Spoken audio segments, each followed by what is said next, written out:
voices itself through being a collective. You don't just get you because you act a certain way, you say words a certain way, or you hang out with certain people. You're you because of a collective amount of things. It's all of those things included in one thing. So when I think of how I'm feeling and how I want to convey that with music, it's less thinking, it's more doing. I'll play this and then I'll react to that in my mind, and I'll think, oh yeah, this to me feels very somber, and I could go a couple directions with it. I could make it kind of happy.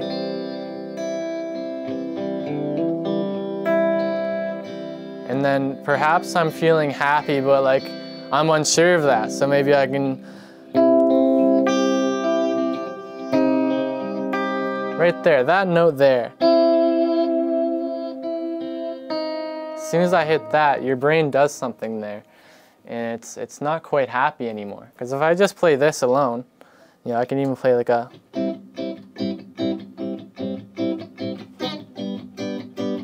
that sounds happy. But I can play that same chord, but I can change it a little by one note. Changing that one note, all of a sudden your brain is processing more than one emotion. And that's where I think you really get the most human aspects of music, is when you hear those certain phrases that aren't quite happy, aren't quite sad, but it's giving you more of a story on a timeline. For example, the blues will often be the first chord, they're telling a story. Oh, music is also. The second one, they're setting, the mood of that story. And then they're setting maybe a problem. And this chord is the solution. And then you're back home. You know what I mean? And a lot of people, that'll come through in the lyrics too. They'll be like, I had a house, and it was where I was born, and you're setting the scene, and then maybe there's an issue, you're like, oh, but I was sad, and then I don't know, did something, and I'm not sad anymore, and that'd be it. Yeah, got it. Yeah, Cool. those are bad lyrics, but you get the point, is I feel like it's not just one emotion that I'm feeling, that I'm conveying. I'm more conveying a story, because I don't think the way I feel is very linear. It's not like I'm sitting here right now and I'm completely oh yeah, I know I'm feeling happy right now. I'm feeling, and it's indescribable. You can't describe every single thing that's going on in this room at once. Let's clear out a little bit of stuff.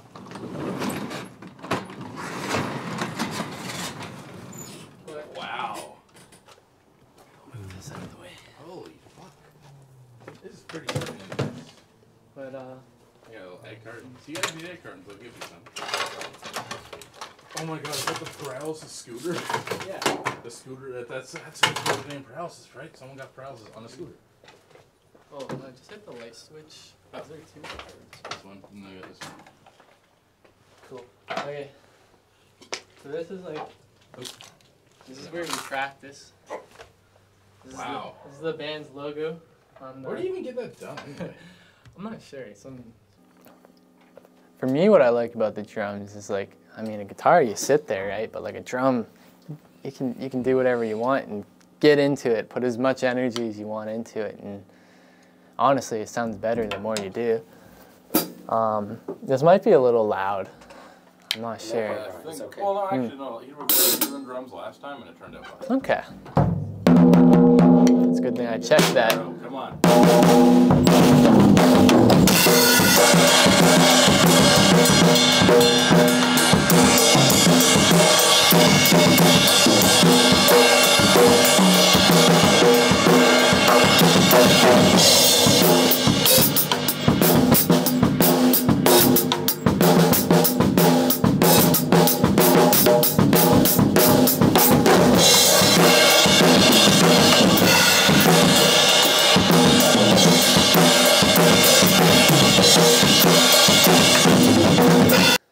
And I think that's one thing we've definitely lost, and is the ability to just sit in silence and appreciate how peaceful it is. I remember when I was a kid, my dad would bring me camping, and I remember him just like stopping, and he'd be like, "Stop, you hear that?"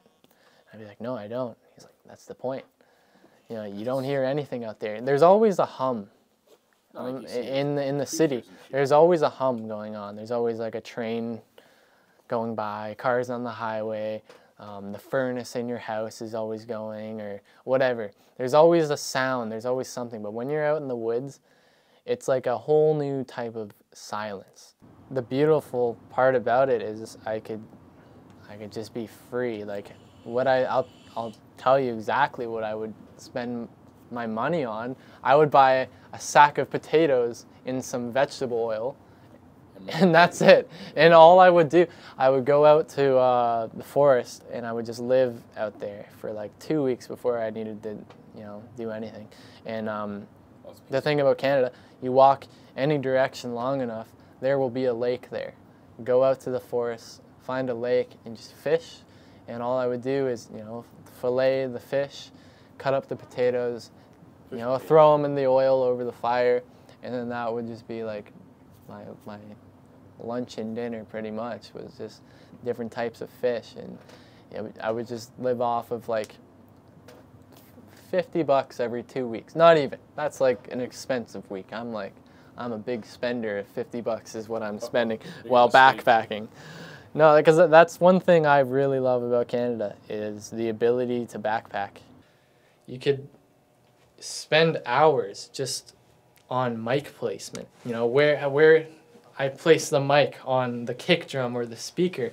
You can spend hours studying that alone, let alone mixing that sound afterwards, or even playing the song and writing it. It all takes a lot of time. Now you look at everything and it's very, very, I don't even know what the correct word would be, but it's unfriendly. Like first of all, towns aren't walkable. I mean, yeah, sure, you can walk to the mall, you can do this, you can do that, but everything's very car-oriented or public transit-oriented. That's one thing in the cities we have, is everything's spread out. And you might say to yourself, oh, well, that seems to be your problem, because why do you need to go to the gas station across town? Why do you need to do that? Well, let's think about that. Back in the day, you could live off the land. You go to the lake, fish, plant crops, do whatever, or not even plant crops, just harvest the crops that naturally grow around the land, and that was your life. Where nowadays, you're forced into this system in which the land is entirely barren, because if it's not polluted, it's concrete, and if it's not that, then it's private property, and it's illegal to dig there or do whatever. So our society has been built around capitalism in such a way that it is impossible to live outside of that now. If you don't have money, there's no food on your table, and that's the end of the story. And I think that speaks to how hostile Canada has truly become. And I'm not saying that in you're going to go outside and hostile, you're going to get attacked or whatever, but it is naturally funneling you to a lifestyle in which you're going to have to work a certain job in order to bring money home and be another cork in the system. And some people are going to argue that, yeah, well, you gotta provide for society. You gotta be a part of society. But there's so many other things you can do that are a part of society that people aren't able to do just because they have to put food on their plate. Like art, for example. Like, a lot of people don't have the same privilege I do, and they have to go to work. They have to do this, they have to do that. They might have kids, they might have to hang out with their kids and put food on their table too. So now they're working 2 jobs maybe, And then we have these overpriced houses. They might even have to do side jobs beyond those 2 jobs. And a lot of people are forced into that. And I'm not even talking about poor people. The people that are already born into a poor family, that's like you know, that's one step below that on like the capitalist tier list. You know, that's one tier lower. Like, that's even harder, because now those people aren't just like trying to make a life better for themselves because they feel like that's the thing they have to do. They're forced to, because if they don't, they're literally going to be homeless. I'm talking about people that are living paycheck to paycheck, and there's a lot of those types of people in this world, or in this part of the world, and I think that's one of like the craziest things to me is how much we think that Canada is all this great thing, but it's not. If it's so great, then food should not be a privilege. It should be a right, as well as shelter, you know, and also, you know, health and mental health services. That sort of stuff should all be a right. You hear that? Every single one of those hits is just the sound of that triangle wave. It's just really slow. So if I turn it up, you'll start to hear a tone.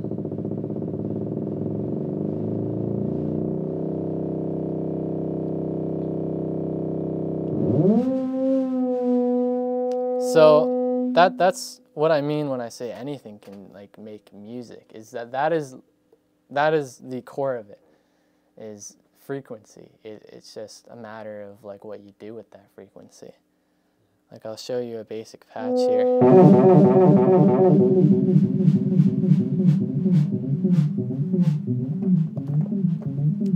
Those are patch chords. Yeah, these are little chords. You can plug in here, and you can get it to affect different parameters. And basically all that's going through this synth is voltage.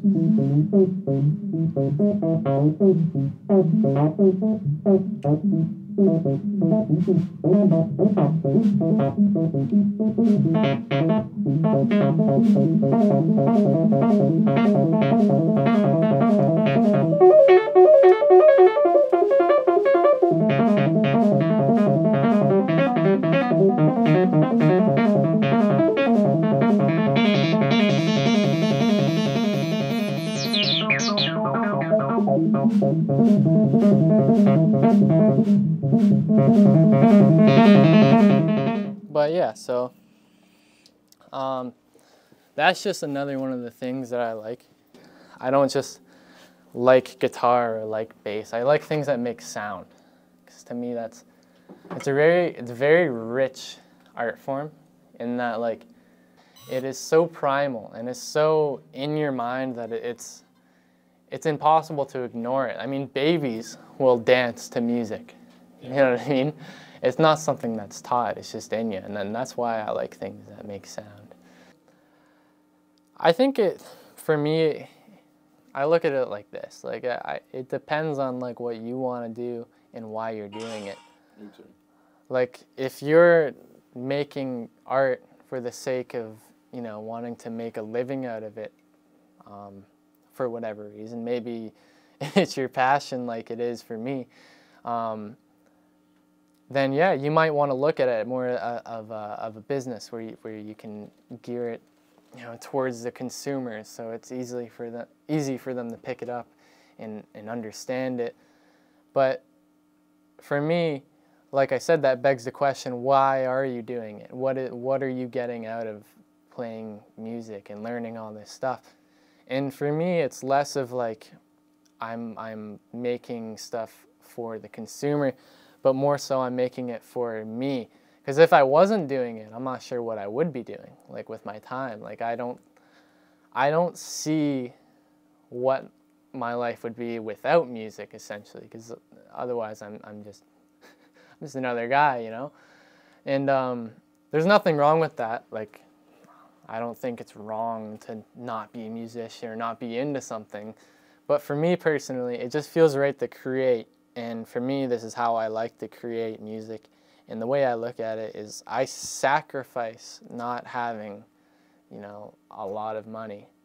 That way then I can do this to make myself happy. Because to me, that's what makes me happy. It's not, you know, how many clicks I get on my social media page or how many followers, or if I, you know, can retire off of making music. It's more like how much time can I spend doing this before I die? How much, you know, because you eventually have to like fucking, like, I mean, it's a nice way to get a job. oh yeah, no, it's nice, but that's part of the sacrifice with like being in like 5 bands and having countless other projects always on the go. Is I sacrifice not being able to have a full-time job. Like, I mean, obviously I can work, and I have worked, and I'll do like lessons for people, and you know, right now I'm looking for a job, but Yeah, he's looking for lessons for ukulele, I think.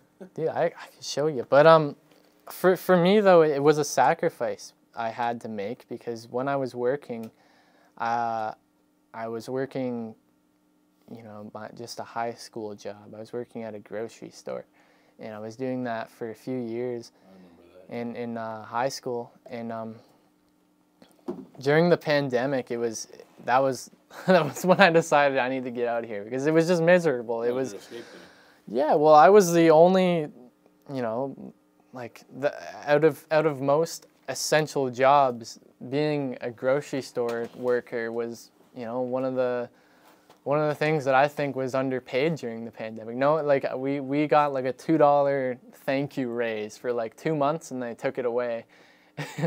And it was like, okay, well, thanks, I guess. But it was just a toll on my mental health, and I wasn't making enough money to be like, oh yeah, I need to keep this job. We've been jamming technically since grade 5, but we've been jamming in here since grade 9, and for me that's about, I don't know, 5-6 years. Our band's name is Paralysis. I fucking love On most social media, it's paralysis.ca. There's another Paralysis, I guess, in America. But you gotta go .com. I think they're American. But anyway, but yeah, so we have paralysis.ca on most social media platforms. And on Spotify, it's just Paralysis, and that's what our logo looks like on the drum kit there. That's fucking cool. Yeah, Right, and you'll see my beautiful face on the thing. The cover. The cover. I find plans freak me out. You live it like So one that's day why I was hesitant to ask this question. Yeah. Well, see, for me, that was another one of those things that I think working a job really freaked me out about. Is because, like, you know, you'd be at a job and all you're thinking about all day, because you're unhappy at that job, or at least I was, is how can I improve my situation? How can I, like, move up either on the ladder or find a new job or do something else? And especially since I was working a very dead-end job. I was like either stocking shelves or pushing carts at a grocery store. So basically, I was just thinking all day about how can I better myself? Where do I see myself in the future? So if one get the fuck out of the job. But I mean, I like to ask, why am I asking the question like that? Why am I asking what am I going to do in the future? And the reason for that, for me, the reason I was asking is because I wanted to ensure my future, that it's going to be happy, that I'm going to be happy. You know, I want to set up my future, so I'm just doing what I love. But I found an irony in that statement, and that is that if you're constantly thinking about the future, how are you going to enjoy right now? Because that's what happiness is. Happiness isn't, it isn't the future. You know, if you're financing a vehicle and you just got a new job and, you know, you're doing all this stuff and life's really moving fast for you, that's wonderful. But the thing I notice with a lot of people is they'll do all these things and they still struggle with, like, mental health and all that. Look at rich people. God damn it. Yeah, look at how many rich people are out there. And that's the end goal in a capitalistic society, is make it big, make it rich. Because that's the thing, you're just capitalizing on everything. That's what capitalism is. I mean, I'm not a politics guy, or I'm not an economy type of dude, but I can tell you that capitalism is, that seems to be the end goal in the imaginary perfect world capitalist society, is being that rich dude, that rich, successful, you know, person. And to me, that's not happiness. Yeah, it is. And the proof in the pudding is that look at most rich people. They're not happy. or they're not if money equated to happiness, then rich people would be doing backflips all the time.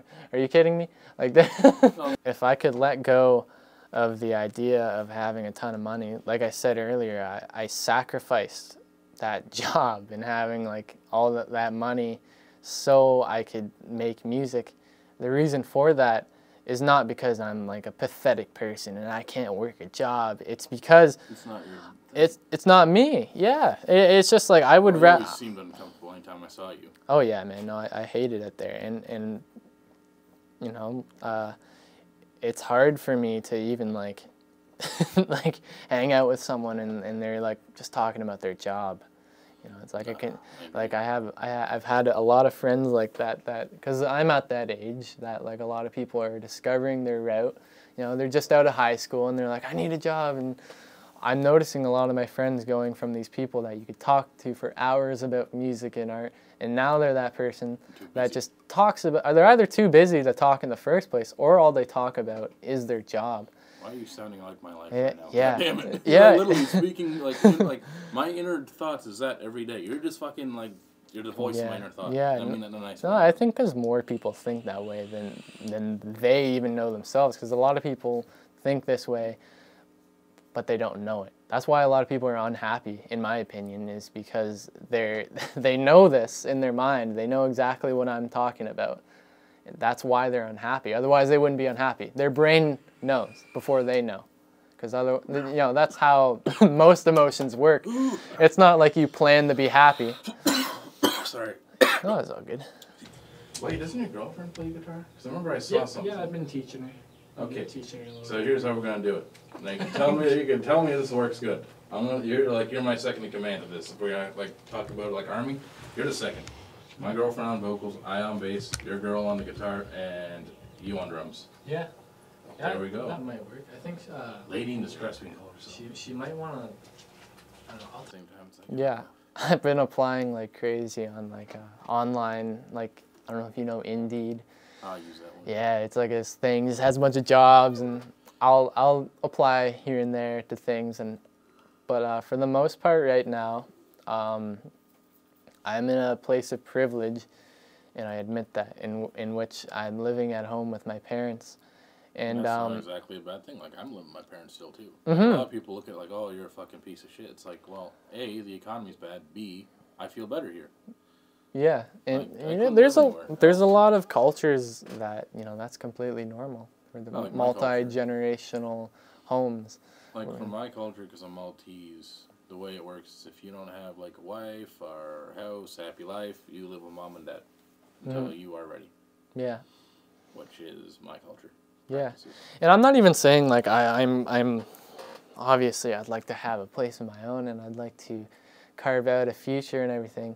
It's just I am fully admitting to taking advantage of the privileges that I am afforded in life currently. And those privileges happen to be the fact that I'm living at home and my parents allow me to do this stuff. And that's I am extremely grateful for that. A lot of parents don't like that, you know, especially in Canada.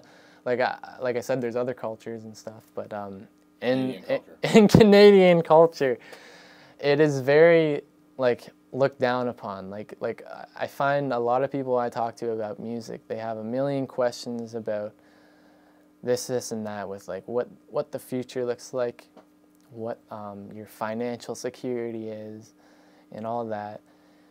But to me, it's not about that. That's like, obviously that's something that you have to admit is a genuine factor in life. We need money. And eventually, you know, my parents are going to be old and I'm going to have to move out. That is a real thought in my head, and I do it. It's a scary thought.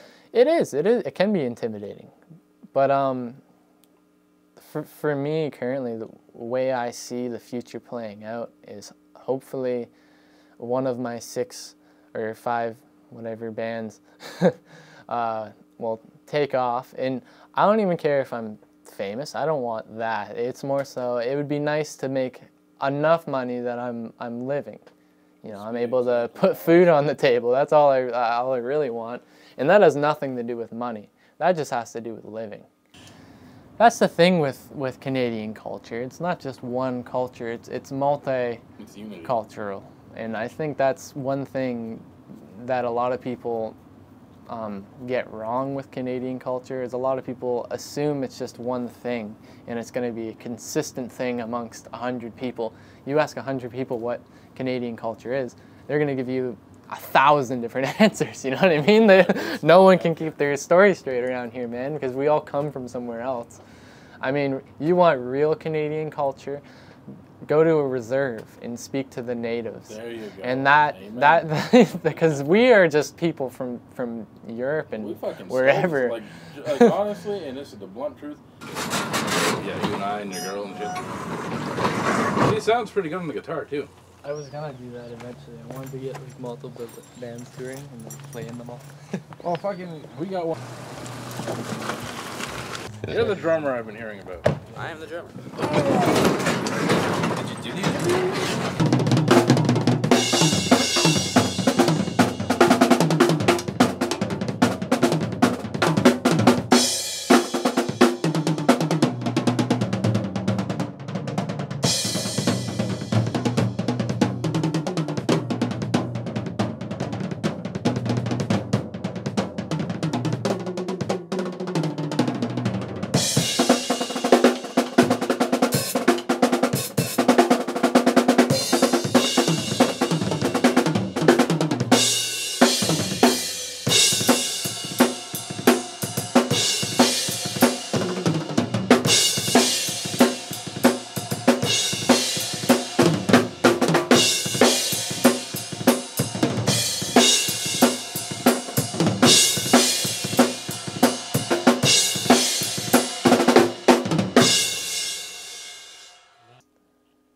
Is like, you know,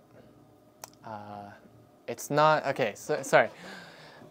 Capital isn't like a right, I would say, in capitalism. You have to earn capital, and what people think capital isn't capital. Like a lot of people think, oh, I have a car, I have this, I have that, and these are my assets, and I have capital, you know, and therefore all these things are going to affect me, you know, when the government makes these changes, it's going to affect my capital. The realistic way of looking at it is that most people don't have capital. The people that do are those, you know, 1-2% rich people at the very top that have like 90% of the money in the economy. And those people that hold capital, those are the decision makers. Those are the people that, you know, make the decisions for the rest of society. Now, we live in a society that has a democracy, so you can vote on things, but at the end of the day, money makes things move in a capitalistic society. Even though money where is just fucking plastic numbers now. Well, it's yeah, no, it is, and that's why it's so silly. It's such an inhumane way of thinking. Like when your society is built around this fictitious thing that is literally the pinnacle of materialism, it's not humane whatsoever. That's not catering towards the needs of the average person or whatever. And I think that's why, you know, things like socialism, which I gotta say, socialism has a bad rap because I don't think it's been executed properly anywhere in this world realistically. But that would be a better economical system because instead of you know, these decisions being made by people that have, you know, capital, it's made by the population. It's made by everyone. Everyone makes decisions for the betterment of everyone. It's not just rich people making decisions because they want it to be that way. Because they're rich, they can pay for it to be whatever way they want. Yeah. You know what I mean? And I feel like that's a way more humane way of creating a society. And yeah, so with that being said, you know, if there's, you know, for you personally, and if for anyone that is watching this, I'm not educated. I don't. No, you're just I am just saying stuff that I think, stuff. But I'm not. I don't have any degrees and anything like that, and there's certainly better people to listen to. But I can tell you that the society we live in is not a very humane one. And sure, it's a lot of people will look at third world countries and they'll be like, oh, well, it's better than this, it's better than that. Well, look at those people, look at these people. Well, why is Africa in the state that it is in certain places? Because of colonizers, because of capitalism. The only reason they're so messed up in certain areas is because of the same system that we have here. Like, you know, a lot of the money made out of Africa didn't go into African people's hands. That went into, you know, the British people, the British's hand, the people of Britain. But and it's the same thing with Canada. I mean, there's been this thing that I've noticed for, it's probably been going on for years, but the past couple of years, a lot of people have been very against Canada Day, and I totally understand the reasons why. I'll explain the basics of it. Essentially, well, I think it was last year or the year before, there was a bunch of residential schools, which are schools that colonizers made to indoctrinate natives into white culture.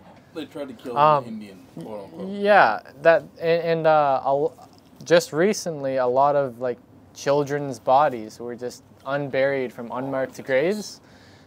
So that like sparked this internet like controversy that like spread obviously to the real life, and a lot of people really started to disagree with Canada Day. And to me, that was a very ironic thing, because I mean, I'm not invalidating anyone's feelings towards the bodies that were dug up, because that's very sad and it's a very negative part of Canada's past. But one of the things that rubbed me the wrong way with the whole Canada Day thing being canceled was a lot of people. I don't think it was canceled here though. Oh yeah, well, it was for certain people. I mean, Yeah, like if that live in their own world. But like, the main thing that I kept hearing was, "What are you celebrating?" That's what people would ask. What are you celebrating? Are you celebrating, you know, my people being killed, or not even like a native person, another person just from wherever being like, "Oh, what about, you know, this and that, the next thing that Canada has done?" But they don't realize that the fact that they are able to criticize Canada and say, "Why are you celebrating Canada Day?" is such a privilege. And that in itself is why I celebrate Canada Day. It's because you're able to say, "Fuck Canada Day." Because in some countries, if you said that about their own national holiday or whatever, yeah, maybe shot. I don't know how much some countries work, but I'm sure you'd definitely face certain consequences that you don't in Canada, which is quite the privilege. I mean, I've spent like the past 20 minutes complaining about capitalism, and that's quite the privilege that I'm able to do that.